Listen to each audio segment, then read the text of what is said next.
২০২৫ এর মতো ২০২৬ সালেও একটি ফেসবুক পেজ গ্রো করে সেখান থেকে ইনকাম করা আপনার একটি স্বপ্নই থেকে যাবে যদি আপনি আজকের এই ভিডিওতে শেয়ার করা ৭টি বিষয়ের উপর ফোকাস না করেন।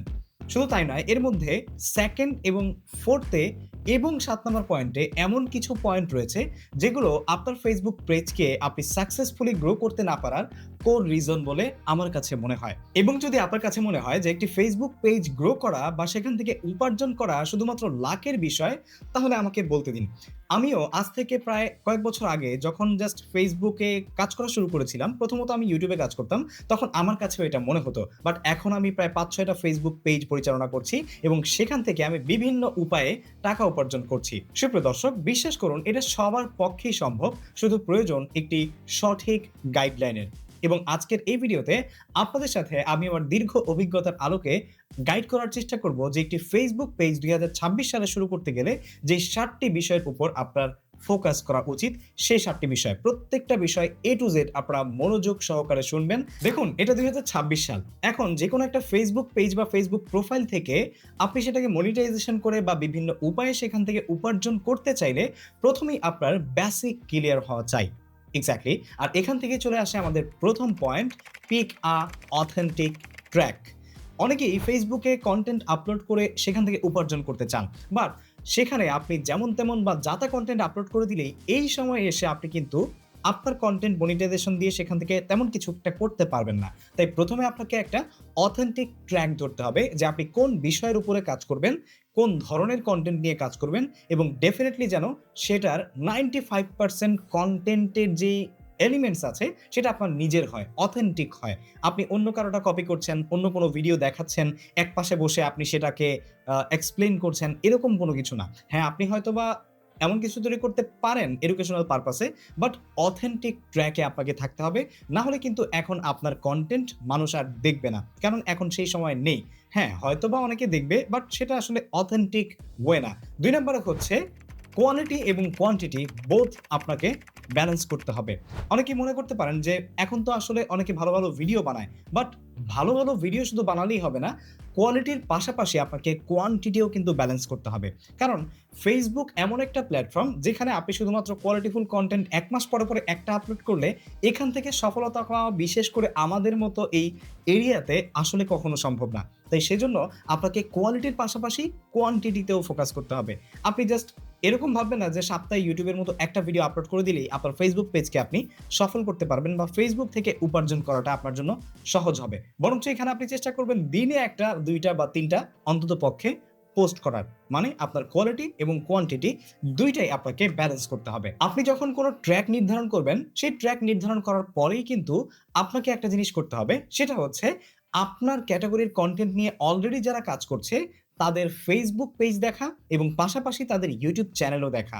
তারা আসলে ২ টা প্ল্যাটফর্মে কি ধরনের কাজ করছে এবং সেগুলো দেখে আপনার যে অডিয়েন্স আছে, সেই অডিয়েন্সকে আপনি কি দিবেন সেটা নিয়ে স্টাডি করা। আর এখান থেকেই চলে আসে আমাদের পরবর্তী পয়েন্ট, স্টাডি ইউর কম্পিটিটর। আপনার যারা কম্পিটিটর রয়েছে তাদেরকে স্টাডি করতে হবে। বোথ ফ্রম ইউটিউব চ্যানেল এবং ফেসবুক পেজ। ২ টাকে কম্বিনেশন করে আপনি আসলে আপনার যে পেজটা আছে সেটাতে কি ক্রিয়েটিভলি দিতে পারবেন বা দিবেন সেটা কিন্তু নির্ধারণ করতে পারবেন। যার কারণে আপনার সফলতার পথটা তুলনামূলক অনেকটাই সহজ হয়ে যাবে। আপনি সেখান থেকে দেখে নিতে পারেন তাদের জনপ্রিয় কোন ধরনের কনটেন্ট গুলো কাজ করছে এবং তাদের কনটেন্টের মধ্যে মানুষ কি ধরনের কমেন্টস করছে, যদি কোনো সাজেশন থাকে সেগুলো দেখতে পারেন। সেই সাথে তারা আসলে এই মুহূর্তে কি নিয়ে কাজ করছে এবং তাদের কাছে যে ধরনের কনটেন্ট গুলো আসলে ভাইরাল হয়েছিল সেই কনটেন্ট নিয়েও আপনি কাজ করার চেষ্টা করুন আরো ক্রিয়েটিভ ওয়েতে। তাহলে দেখবেন সফলতা আপনার কাছে ধরা দিবে। কারণ কম্পিটিটর অ্যানালাইসিস না করে আপনি যদি আপনার ফেসবুক পেজ বা ফেসবুক থেকে ইনকাম করা শুরু করে দেন, তাহলে তাদের সাফল্য এবং ফেইলিউরকে আপনি পর্যবেক্ষণ না করেই কিন্তু আপনার পথে আপনি হাঁটা শুরু করবেন। যার কারণে আপনি হয়তোবা এক পা সাফল্য দিবেন, আরেক পা আপনি ফেইলিউরে দিবেন। যার কারণে দোটানায় পড়ে যাবেন। তাই আপনি ২ টাকে পর্যবেক্ষণ করে আপনার জন্য সাফল্যমণ্ডিত একটি ট্র্যাক আপনি নির্ধারণ করুন। ডিজিটাল কনটেন্ট ক্রিয়েশন এ কাজ করতে হলে ডেফিনিটলি আপনাকে এনগেজিং কনটেন্ট বা পোস্ট তৈরি করতে হবে। আর এর মাধ্যমেই চলে আসে আমাদের ৪ number point, prepare 1 month super engaging content অথবা পোস্ট। মানে আপনি যখন একটা ফেসবুক পেজ স্টার্ট করলেন বা আপনার প্রোফাইলে কাজ করা শুরু করলেন, তখন কাজটা যেদিন থেকে স্টার্ট করবেন বা পেজটা আপনি যেদিন থেকে করবেন, সেদিন থেকে পরবর্তী ১ মাস পর্যন্ত আপনি কি ধরনের পোস্ট করবেন, কি ধরনের ভিডিও আপলোড করবেন, কি ধরনের রিলস দিবেন, এগুলোকে আগে থেকে প্রিপেয়ার করে রাখা। যাতে করে আপনি পরবর্তীতে এগুলোর যে কনসিস্টেন্সি আছে সেটাকে বজিয়ে রাখতে পারেন।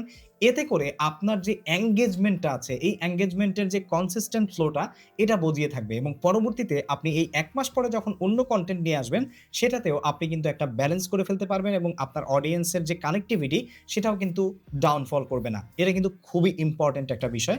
আপনি পেজ শুরু করার পরেই সেখানে কি পোস্ট করছেন। এরপরে চলে আসে ডিকোডিং ফেসবুক অ্যালগরিদম আমাদের ৫ নাম্বার পয়েন্টে। দেখুন ফেসবুক অ্যালগরিদমকে সম্পূর্ণরূপে ডিকোড হয়তোবা আপনি করতে পারবেন না। বাট ফেসবুক অ্যালগরিদম কিভাবে কাজ করে এই বিষয়ে কিছু ট্রিকস আপনি খাটিয়ে কিন্তু আপনার ফেসবুক পেজকে এগিয়ে নিয়ে যেতে পারবেন। যেমন আপনি যখন ফেসবুকে পোস্ট করছেন তখন কখন পোস্ট করছেন এই জিনিসটা মাথায় রেখে আপনাকে পোস্ট করতে হবে। যখন আপনার most of the audience engage থাকার পসিবিলিটি রয়েছে তখন পোস্ট করা উচিত। যদি আপনি দিনে ৩ বার পোস্ট করেন যেমন হচ্ছে সকালে, দুপুরে এবং হচ্ছে রাত ৮টার দিকে পোস্ট করতে পারেন বাংলাদেশ স্ট্যান্ডার্ড টাইমে। এই সময়গুলোতে সাধারণত অনেক বেশি অডিয়েন্স এনগেজ থাকে। আবার অনেকেই কিন্তু রাত ১০টার দিকেও আপলোড করে বা পোস্ট করে থাকে। এটাও একটা এনগেজিং টাইম কারণ তখন অফিস শেষ করে এসে অনেকেই সোশ্যাল মিডিয়া স্ক্রল করে। সো এরকম একটা হ্যাক কিন্তু আপনি ইউজ করতে পারেন। এছাড়াও আপনি যখন কনটেন্ট আপলোড করবেন বা কোনো পোস্ট করবেন, সেই পোস্টে যেন মানুষ লেগে থাকে। মানে অডিয়েন্সের যে রিটেনশন আছে, সেই রিটেনশনটা যেন জড়িয়ে থাকে, এরকম কনটেন্ট সবসময় পোস্ট করার চেষ্টা করবেন। সেটা হতে পারে রাইটিং পোস্ট, সেটা হতে পারে ছবি, সেটা হতে পারে ভিডিও, রিলস যেটাই হোক না কেন। কারো সামনে একটা রিলস গেল আপনার, সেই রিলসটা যদি ১৫ সেকেন্ডের হয়, সে যেন অন্ততপক্ষে ১০ সেকেন্ড আপনার রিলসটা অবশ্যই দেখে, এমনভাবে বানান। যদি কোনো ভিডিও বানান তাহলে সেই ভিডিওটা যদি ৫ মিনিটের হয়, যেন অন্ততপক্ষে ২ মিনিট বা ২.৫ মিনিট অন্ততপক্ষে আপনার 50% যেন সেই ভিডিওটার অডিয়েন্স দেখে, এরকমভাবে ভিডিওটা বানানোর তৈরি করার চেষ্টা করুন। তাহলে কিন্তু আপনি অডিয়েন্সকে ধরে রাখতে পারবেন। আর ফেসবুকটা হচ্ছে অডিয়েন্স ধরে রাখার খেলা। যে যত বেশি অডিয়েন্স ধরে রাখতে পারবে, যার কনটেন্টে যত বেশি এনগেজমেন্ট আসবে, সেই কিন্তু এখানে কিং হয়ে যাবে এবং এখান থেকে উপার্জন করতে পারবে বা সফলতা, রিচ, ভিউ যেটাই বলেন, সে কিন্তু পেয়ে যাবে। ৬ নম্বরে যেটা বলব সেটা কিন্তু খুবই ইম্পর্টেন্ট, অনেকেই অবহেলা করেন। আর সেটা হচ্ছে prepare your recording zone and audio setup first. দেখুন অনেকেই হয়তোবা আপনাদের মধ্যে ফেসবুকে কনটেন্ট বানান, বাট ইনডোরে যারা কনটেন্ট বানান তাদের ডেফিনেটলি কিন্তু কনটেন্ট রেকর্ড করার জন্য আপনার এরিয়াটাকে প্রিপেয়ার করতে হবে। আপনি রান্নার ভিডিও বানাতে পারেন, আপনি ভ্লগিং করতে পারেন, আপনার যেন সেটআপগুলো একটু সাজানো গোছানো থাকে। আপনার যদি একক রুম না থাকে, আপনি যেখানেই ভ্লগ বানান বা যেখানেই ভিডিও বানান, যেন সেটা পরিপাটি হয় এবং একটা দেখার মতো সুন্দর একটা কনটেন্ট হয়।